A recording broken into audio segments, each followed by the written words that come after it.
x1 x2 xn जो है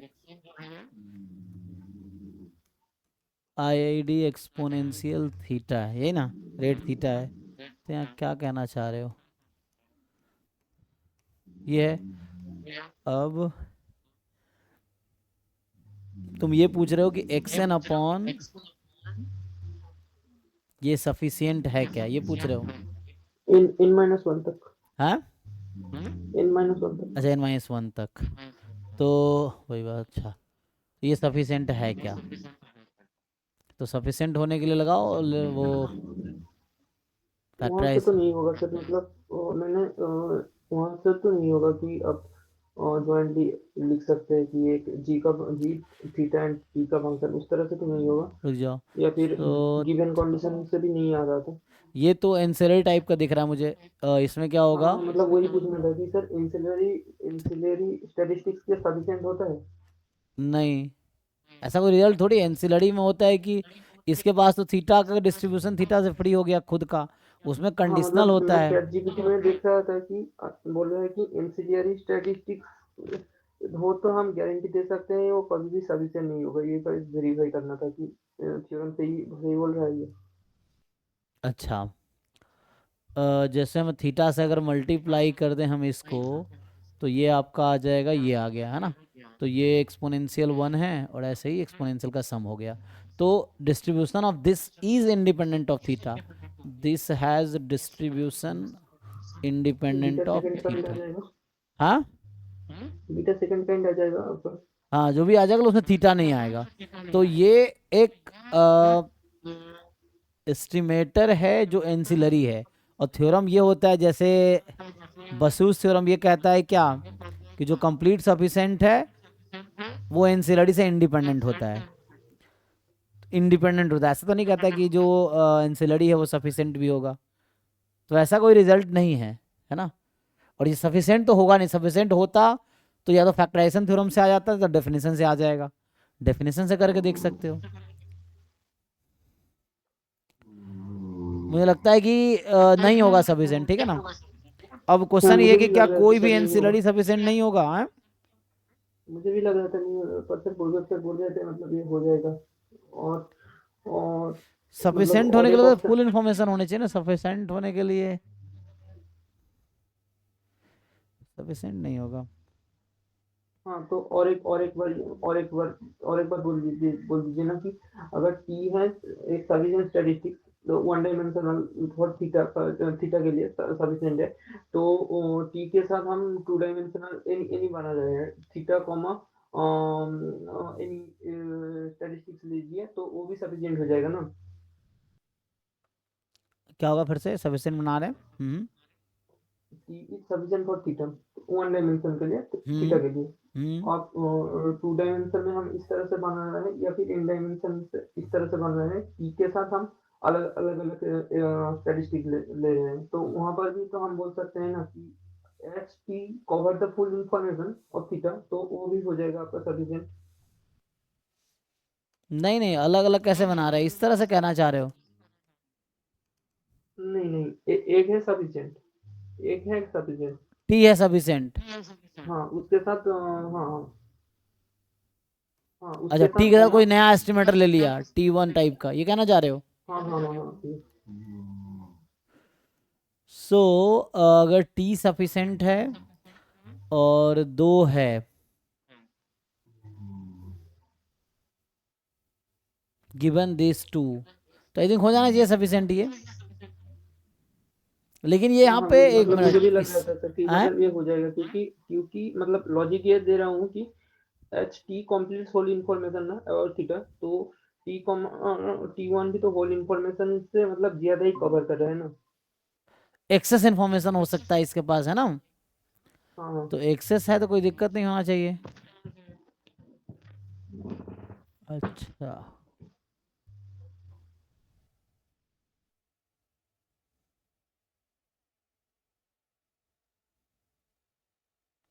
लेकिन फैक्टराइजेशन तो इफ एंड ओनली इफ कहता है नहीं, कि ये ऐसा भी हो सकता है कि दो ज्वाइंट की वजह से रेस्ट्रिक्ट हो जाए कंडीशन, ऐसा सोचना पड़ेगा।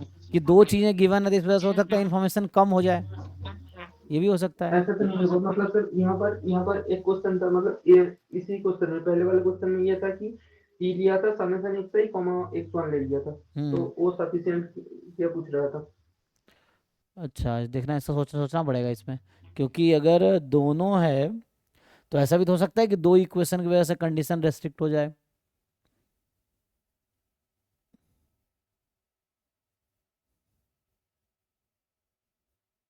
क्योंकि फैक्टराइजेशन वही कहता ना कि this is sufficient if and only if this happens. तो वहां तो if and only if condition है, ऐसा कुछ ना। ऐसा है, तो इसमें T1 एक्स्ट्रा लगा दोगे तो ये तो नहीं बना पाएगा।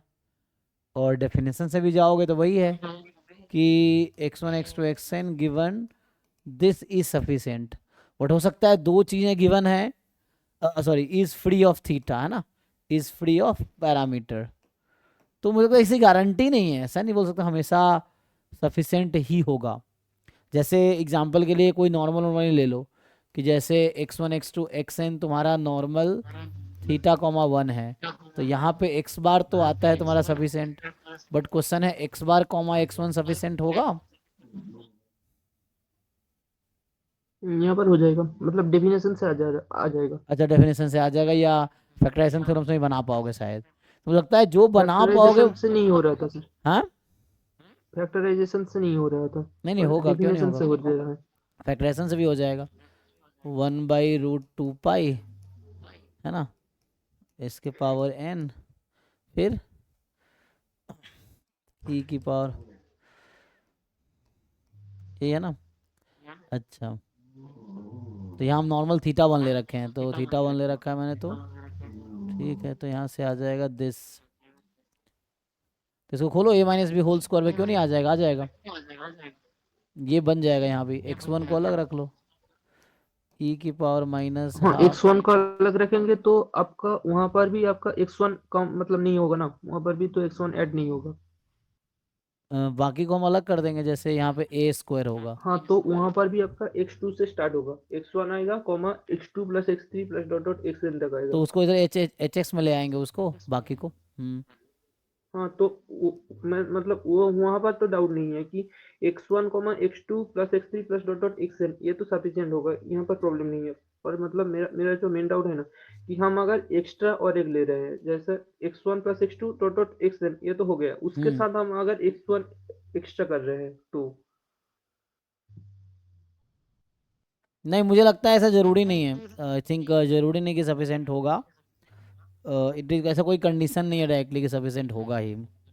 पर सर अब जो डेफिनेशन से देखिए, डेफिनेशन से आ रहा है। डेफिनेशन आ जाएगा इसमें, जैसे दो चीज़ें गिवन है, अगर मान लो ये दोनों हाँ, इंडिपेंडेंट हुआ, मतलब डेफिनेशन से ऐसे बोलते हैं ना कि probability of x1 equals to x1 comma x2 equals to x2 comma dot dot xn equals to xn given हाँ t इक्वल्स टू t और comma t1 x1 equals to x1। तो वहाँ तो इंटरसेक्शन हो जाएगा ना। हाँ, इंटरसेक्शन तो आपका सिर्फ x1 equals to x1 comma x2 equals to x2 यही तो बचेगा ऊपर में, तो मतलब डिस्क्रीट में ये न्यूमर। रहेगा, डिस्क्रीट में तुम्हारा, ये तो डिस्क्रीट के लिए है, given t is equal to T, this is free of theta. अगर दो चीज़ें ऐड कर देंगे, मान लो एक और ऐड कर दिया, तो अगर तब भी फ्री ऑफ थीटा होगा। और यहाँ तो इंटरसेक्शन है, गिवन में दो चीज़ें, एक ये इवेंट है और इंटरसेक्शन है, ये गिवन में दो चीज़ें हैं यहाँ पे।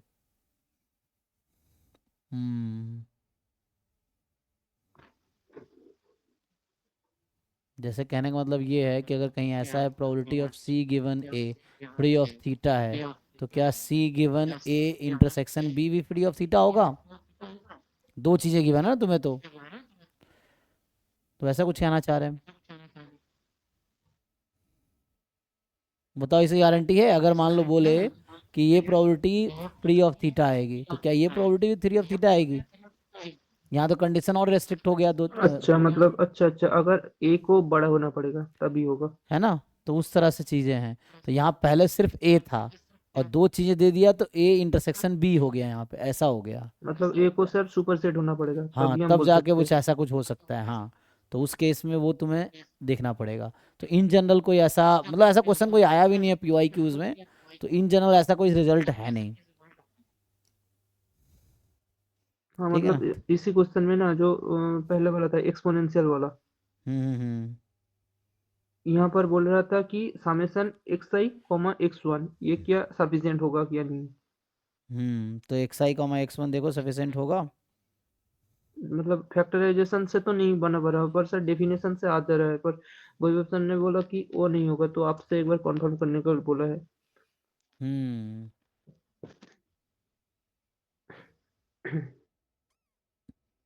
अब ये तो क्वेश्चन बनाते हैं ना, ये तो वैसे कोई बुक का क्वेश्चन हो जहाँ सॉल्यूशन समझ आता है। वैसे तो मुझे लग रहा है नहीं होना चाहिए। क्योंकि अगर फैक्टराइजेशन में करेंगे तो क्या आता है, ये ई की पावर माइनस एक्सपोनेंशियल में ना, तो यहाँ तो ई की पावर समेशन एक्स आई हो जाएगा, थीटा की पावर नहीं, तो एक्स वन कहाँ से लाएंगे। तो फैक्टराइजेशन थ्योरम के अकॉर्डिंग तो नहीं होना चाहिए। लेकिन डेफिनेशन में एक्स वन गिवन है कुछ स्मॉल एक्स वन, और समेशन एक्स आई गिवन है कोई नंबर मान लो, है ना। समेशन एक्स आई कुछ है के है, तो इससे चीज़ें रेस्ट्रिक्ट नहीं हो जाएंगी।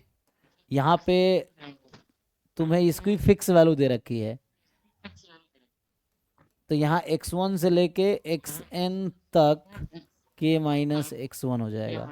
और इसका distribution free of theta guarantee है नहीं, नहीं होगा मुझे लगता है ना वो, नहीं होगा वो तो फ्री ऑफ थीटा होना चाहिए तो, है। क्योंकि इंटरसेक्शन क्या आएगा। इंटरसेक्शन जो होगा, जो हम लोग लिखेंगे यहाँ पे क्या लिखोगे तुम जो कह रहे हो कि प्रोबेबिलिटी ऑफ ये अगर डिस्क्रीट है तो कॉन्टिन्यूअस है, तो कॉन्टिन्यूअस में x one X two X N given तुम कह रहे हो capital X one X one, intersection मान लो अभी के लिए summation X I is equal to some number K, यही है। ये हम्म, तुम्हारा है हाँ। फिर हमें ये पता है कि समेशन एक्स, हमें ये पता है कि F of X one X two X N given summation X I is equal to K is free या इंडिपेंडेंट ऑफ थीटा, ये हमें पता है। यहाँ आई वन से एन है, तो यहाँ पे X one X two X N है ना, टी मुझे मतलब समेशन गिवन है पूरा, और यहाँ पे एक्चुअली इनडायरेक्टली क्या है एक्स वन फिक्स कर रखा है। तो इनडायरेक्टली मुझे क्या गिवन है, इसको देखो ये कोई फिक्स नंबर है, ये भी कोई फिक्स नंबर है। तो x2 से लेके xn तक ये मुझे दे रखा है actually k minus X one, और यहाँ फिर x1 one is equal to x one, ये भी है। इंटरसेक्शन में ये आ जाएगा, दोनों एक साथ रहेगा इंटरसेक्शन में। तो ये तो उसके अकॉर्डिंग नहीं आएगा, फ्री ऑफ थीटा जरूरी नहीं है, आएगा देखो। ऊपर वाला में तो सर आपका x one equals to x one भी आएगा ना, ऊपर वाला में जो होगा ना, मतलब न्यूमरेटर में x one equals to x one comma x two equals to x two, तो ऊपर वाला में तो आपको मतलब न्यूमरेटर में तो आपका आ जाएगा x one equals to x one comma x two equals to x two dot dot dot, हाँ वही एक्स वन इक्वल्स टू ये एक्स तो ये तो समझना है तुम्हें, ज्वाइंट पीडीएफ है, वो तो ज्वाइंट पीएमएफ में होगा, जो तुम कह रहे हो वो तो पीएमएफ में होगा ना, वो तो एक्सपोनेंशियल है ना यहाँ पे तुम्हारा, तो वो x one is n. Equal to x one तो पीएमएफ हो गया, पीएमएफ तो डिस्क्रीट में रहेगा ना,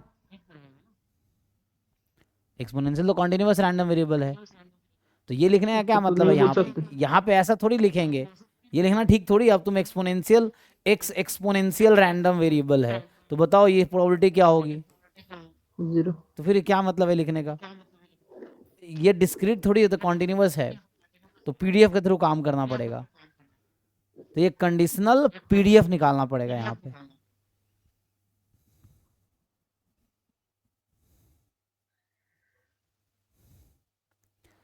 मुझे लगा दोनों इक्विवेलेंट कंडीशन है, क्योंकि यहाँ x1 रेस्ट्रिक्टेड है ना, वहाँ x1 कुछ भी हो सकता है, वहाँ सम k है, x1 वैरी कर सकता है, x2 वैरी कर सकता है, सम फिक्स है। यहाँ x1 को फिक्स कर दिया तो कंडीशन रेस्ट्रिक्ट हो गया, तो I don't think it will have full information, तो वो नहीं होगा मुझे ऐसा लगता है। सो ठीक है, नेक्स्ट पे आते हैं, नेक्स्ट क्वेश्चन। तो